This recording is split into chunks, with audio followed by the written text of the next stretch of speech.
इस वीडियो में हम वांडाविजन एपिसोड 5 से रिलेटेड मेरे फेवरेट फैन थ्योरीज के बारे में बात करेंगे। एपिसोड 5 के क्रोनोलॉजिकल रिकैप के लिए डिस्क्रिप्शन बॉक्स में दिए गए लिंक्स को चेक करें। तो जब से वांडाविजन के एपिसोड्स कलर्ड हुए थे तब से रेड और ब्लू शो के ओवरऑल लुक का बड़ा हिस्सा रहा है। पहले मुझे लगा था कि शायद ये मेरा वहम हो, बट नहीं, अब ऑलमोस्ट हर कोई इस कलर पैलेट को नोटिस करने लग गया। बैकग्राउंड में प्रॉप्स, पेंटिंग और इवन इनके कपड़े। रेड और ब्लू कलर वांडा की लाइफ में पहले भी बहुत इंपॉर्टेंट था।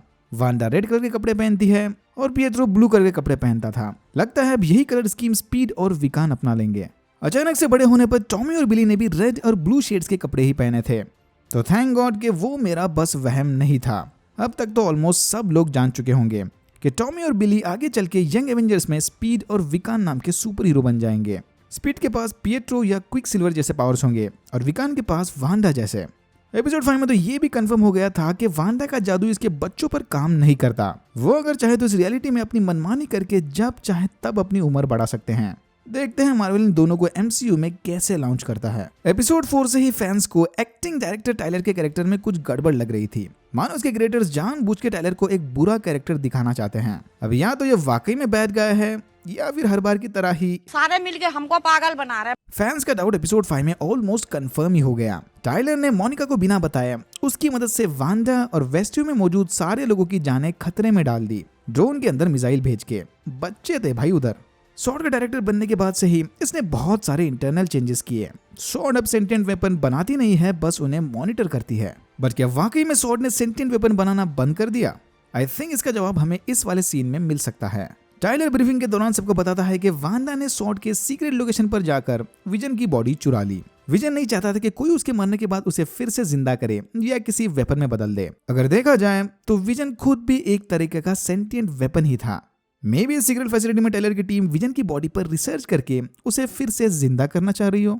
गौर से देखने पर समझ आएगा कि यहाँ इन्होंने विजन की बॉडी को किसी चेम्बर में सेफ नहीं रखा था, बल्कि कुछ साइंटिस्ट इसकी बॉडी पार्ट्स को अलग अलग करके उस पर कोई रिसर्च कर रहे थे। तभी वांडा ने वहां जाकर विजन की बॉडी को अपने कब्जे में ले लिया। तो शायद वांडा ने विजन की आखिरी ख्वाहिश पूरी करने उसकी बॉडी को सॉर्ड के सीक्रेट लोकेशन से चुरा लिया और अब उसे वापस पाने टाइलर वांडा को ही विलन बना रहा है, ये बोल के कि नहीं, इधर वांडा टेररिस्ट है। हो सकता है कि टाइलर ने विजन की बॉडी को वापस पाने सारी हदें क्रॉस कर ली और मेफिस्टो के साथ डील करके वांडा को वेस्ट व्यू में अटका दिया। विजन की बॉडी का गायब होना, सॉर्ड के नाम में सेंटिएंट वेपन का मेंशन, टाइलर का अजीब सा बर्ताव, एवरीथिंग इज कनेक्टेड।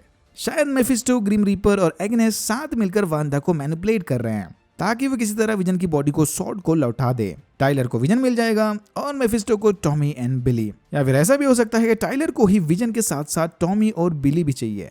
इस एपिसोड में हमें फाइनली मोनिका रैम्बो के फोटोन होने के ईस्टर एग्स भी मिले। कॉमिक्स में सुपर पावर्स हासिल करने के बाद मोनिका रैम्बो की बॉडी प्योर एनर्जी में बदल गई थी, तो शायद इसीलिए सॉर्ड के साइंटिस्ट को इसके ब्लड सैंपल्स ब्लैंक मिले। ओरिजिनली कॉमिक्स में Monika Rambo second captain Marvel थी, बट ऑब्वियसली एमसीयू में इसकी स्टोरी पूरी तरह से चेंज हो जाएगी। इसमें मोनिका रैम्बो को शायद उसके पावर्स वांडा के हेक्स मैजिक से मिले या फिर प्रोफेसर हल्क के रिवर्स स्नैप से। क्या होगा अगर रिवर्स स्नैप से वापस आने पर कुछ लोग म्यूटेंट्स बन गए? ये सुनने में जितना एक्साइटिंग लगता है उतना ही प्रॉब्लमेटिक भी है, क्योंकि कॉमिक्स में मोनिका रैम्बो के पावर्स की ऑलमोस्ट कोई सीमा नहीं थी। वो किसी भी नॉन एनर्जी का फॉर्म ले सकती है या फिर उसे कंट्रोल कर सकती है। उसी की वजह से मोनिका रैम्बो को लाइट स्पीड से ट्रैवल करने की एबिलिटी भी मिल गई। ये इनविजिबल बन सकती है या फिर कुछ सीन्स में अपना रूप भी बदल सकती है। आई थिंक एमसीयू वाली मोनिका रैम्बो या फोटोन इतनी पावरफुल नहीं होने वाली, क्योंकि इस हिसाब से तो ये एमसीयू की वन पंच मैन बन जाएगी। देखते हैं एमसीयू इसे किस टाइप के पावर्स देते हैं। एक और बात समझ नहीं आ रही, अचानक मोनिका रैम्बो कैप्टन मार्वल से नफरत करने क्यों लग गई? क्या वो उसे किसी तरह अपनी मम्मी की मौत का जिम्मेदार मानती है, या फिर वो इसलिए नाराज है कि कैप्टन मार्वल ने आखिरी मौके पर उसकी मम्मी यानी मरिया का साथ नहीं दिया? ब्लिप के बाद मोनिका धूल बन गई थी, जिसकी वजह से एलिजिडली मरिया ने अपनी जिंदगी के आखिरी पल अकेले में गुजारे। इस सीन में डॉक्टर डार्सी ने वांडा के हेक्स मैजिक का भी रेफरेंस दिया था, मतलब वांडा की रियलिटी बेंडिंग पावर्स। शायद फाइनली वांडा विजन के एंड तक उसे स्कारलेट विच का निकनेम भी मिल ही जाएगा, क्योंकि टाइलर और जिमी के मुताबिक बस वांडा ही है जिसे अभी तक कोई सुपर हीरो निकनेम नहीं मिला। ड्रोन लौटाकर वापस जाते वक्त वांडा ने अपने हेक्स को और मजबूत बना दिया था। अब देखना यह है कि क्या मोनिका का वो एरोस्पेस इंजीनियर दोस्त ऐसा टैंक बना पाएगा जो इस शील्ड को तोड़ सके। एरोस्पेस इंजीनियर का नाम सुनते ही सारे फैंस का दिमाग फंटास्टिक 4 वाले मिस्टर फंटास्टिक या डॉक्टर रीड रिचर्ड्स पर चला गया। पिछले एपिसोड में ऑलरेडी स्पेस मिशन और मिसिंग एस्ट्रोनॉट्स का जिक्र करके टाइलर ने फंटास्टिक 4 का रेफरेंस दे दिया था। तो क्या वाकई में वांडा विजन फेज 4 और MCU के नए फ्यूचर के बीच एक ब्रिज बनेगा? आई मीन फैंटास्टिक 4, वो एंड वाला रिवील और एलिजाबेथ ओल्सन के हिसाब से एक ऐसा फ्यूचर कैरेक्टर रिवील जो MCU फैंस के बीच लूक स्काईवॉकर जितना पॉपुलर है। लग तो ऐसे ही रहा है कि वांडा विजन बस एक शो नहीं बल्कि MCU का ब्रिज है। देखते हैं ये aerospace engineer doctor Reed Richards हैं या फिर कोई और। इस एपिसोड में हमें एनिमल से रिलेटेड भी काफी रेफरेंस मिले हैं। इनका पूरा घर एनिमल की पेंटिंग्स और आर्टिफैक्ट से भरा पड़ा है। फिर एग्नेस का टाइगर रेफरेंस और टेबल पर पड़ा टाइगर। हो सकता है कि ये मेफिस्टो की शेप शिफ्टिंग पावर्स का रेफरेंस हो या फिर वांडा के कॉमिक बुक ओरिजिन का।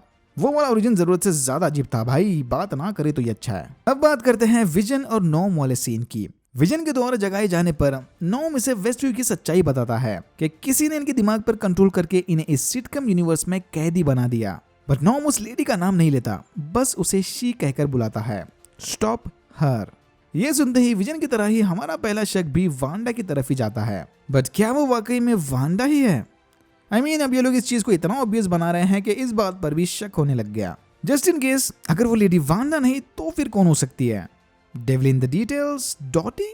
क्या इस सब के पीछे डॉटी का हाथ है? वांडा ने भी विजन के सामने कन्फेस किया था कि उसे भी ऑनेस्टली नहीं पता कि इस सब की शुरुआत कैसे हुई। और इस सीन में एग्नेस ने भी हिंट्स दिए थे कि इस टाउन में सब कुछ डॉटी के इशारों पर चलता है।